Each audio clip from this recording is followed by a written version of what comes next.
नमस्कार मंडळी, मी दिव्या तुमचं सगळ्यांचं आपल्या चॅनलवरती अगदी मनापासून स्वागत करते। दुपारचे 5-5:30 वाजले होते आणि आता झाली होती आमची चहाची वेळ। खरं तर सकाळ असो या संध्याकाळ आपल्या पुढच्या कामाची सुरुवात तर चहा घेतल्यापासूनच होते। मला तरी वाटतं की सगळ्यांचं असंच असेल, तर मी सकाळी आणि संध्याकाळी 5 मिनिटं असं रिलॅक्स बसून चहा घेत असते आणि त्यानंतरच मग समोरच्या कामाला लागते। चहा तर घेऊन झालाय माझा आता आणि आता लगेच काय पुढच्या कामाची तयारी। तर सकाळी लोणी बनवायचं होतं, तर मग मी लगेच त्या साईमध्ये थोडंसं विरजण पण टाकून दिलं। यामध्ये आदल्या दिवशी विरजण टाकल्यामुळे लोणी खूप छान निघतं आणि त्याचं ताक प्यायला पण खूप छान लागतं। सकाळची घासलेली भांडी आता मला स्वयंपाकाला लागायचं आहे, तर मग मी ते लगेच रॅकला लावून देत आहे। संध्याकाळचा स्वयंपाक आपल्याला खरं तर नको वाटतं करायला, कंटाळा येतो करायला। खरं तर बऱ्याचदा स्वयंपाक काय करायचं इथून सुरुवात झालेली असते, मग तर काय अजूनच कंटाळा येतो स्वयंपाकाचा। त्यासाठी काय करायचं, खरं तर नेहमी आपला मेनू अगोदर रेडी ठेवायचा, त्यामुळे स्वयंपाकाला जास्त वेळ लागत नाही।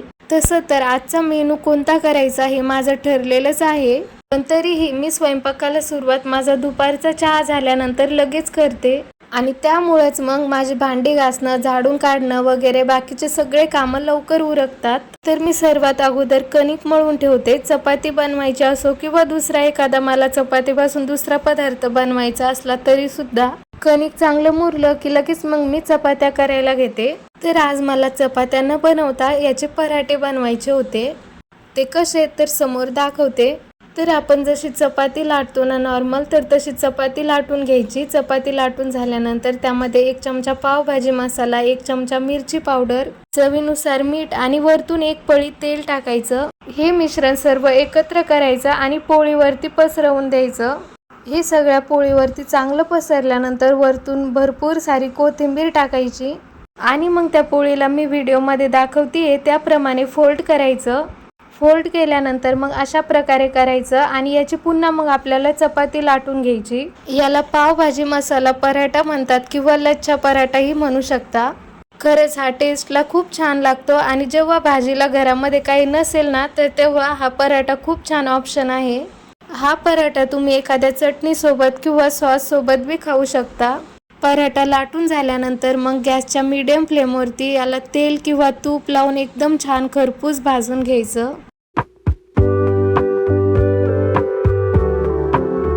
मला तर माहिती आहे माझा मेनू अगोदरच ठरलेला आहे, तर पराठे झाल्यानंतर मला दुसरा मेनू कोणता करायचा तर मी त्याचीच अगोदर पूर्वतयारी करून घेतली। तर त्यासाठी लागणारा कांदा, बटाटा, टोमॅटो हे सगळं मी अगोदर कट करून घेतलं। तर आज मला पराठे आणि खिचडी असा माझा मेनू होता आजचा रात्रीचा। तर रात्री मी असं साधं जेवण बनवत असते, कधी वरण भात, तर कधी धपाटे, कधी धिरडे, तर असं मी रात्रीचं जेवण बनवत असते। तर खिचडी पण मी एकदम सिंपल पद्धतीने बनवणार आहे। तर कुकरमध्ये अगोदर 1 ते 1.5 पळी तेल टाकलं। तेल चांगलं गरम झालं की त्यामध्ये जिरे, मोहरी टाकली। त्यानंतर मग कट करून घेतलेल्या सर्व भाज्या टाकल्या। भाज्या चांगल्या परतल्या की त्यामध्ये हळद आणि मिरची पावडर टाकली आणि त्यानंतर मग वरतून पाणी टाकलं। पाण्याला चांगली उकळी आली की त्यामध्ये तांदूळ टाकून घेतले आणि त्यानंतर मग कुकरला झाकण लावून साईडच्या गॅसवरती कुकर ठेवलं। खिचडी होतीये तोपर्यंत मग मी इकडे साईडला तोंडी लावण्यासाठी थोडेसे पापड तळून घेतले। आता माझा पूर्ण स्वयंपाक झालेला आहे आणि ओट्यावर आज तर भरपूर पसारा झाला माझ्याकडून। आपण जर स्वयंपाक करायच्या वेळेस जेव्हाच तेव्हा जिथला पसारा तिथे काम झाल्यानंतर ठेवला नाही, तर मग किचन ओट्याचे हाल असे होते। तर आज मला आहे ना स्वयंपाकाची थोडीशी गडबड होती, त्यामुळे मग मी पटापट सर्व पदार्थ बनवून घेतले।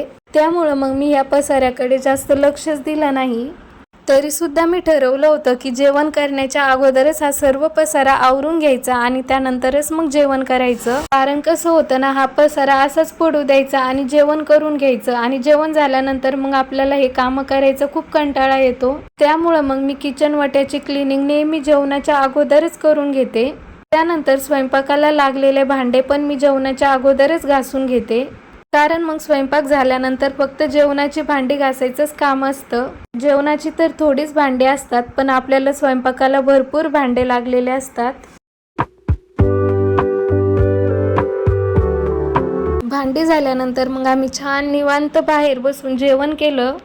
जेवण झाल्यानंतर मग जेवणाची भांडी पण घासून घेतली आणि त्यानंतर मग लागले पुढच्या कामाला, ते म्हणजे ओटा आणि गॅस क्लीन करायला. तसं तर रोज हे काम पण मी जेवणा अगोदरच करते, पण बाकीच्यांना आज थोडीशी भूक लागली होती, त्यामुळे मग अगोदर आम्ही सगळ्यांनी सोबत जेवणच करून घेतलं आणि त्यानंतर मग मी हा गॅस आणि ओटा क्लीन करून घेतला. रात्रीचे भांडे घासणं असेल, ओटा क्लीन करणं असेल, झाडू मारणं असेल, तर हे कामं मी रात्रीच करून घेते, कारण मग सकाळी या कामांचा जास्त लोड येत नाही.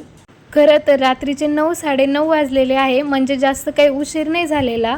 खरं तर मला सांगायचा उद्देश एवढाच की आपण जर रात्री लवकर स्वयंपाकाला लागलो आणि थोडे जर नियोजनबद्ध कामं केले तर आपले कामं लवकर आवरतात आणि मग आपल्याला झोपायलाही लवकर मिळतं. असं जर रात्रीच किचन क्लीन करून ठेवलं तर आपल्याला हे सकाळी उठल्यानंतर बघायला किती छान आणि फ्रेश वाटतं आणि मग आपली पुढची कामं सुद्धा अशी छान होत जातात.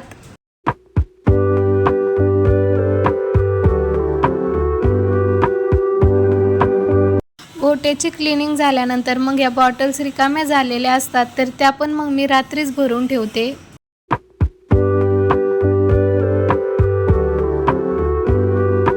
आणि रात्रीचं माझं शेवटचं काम असतं किचन एकदा नीट स्वच्छ झाडून काढणं.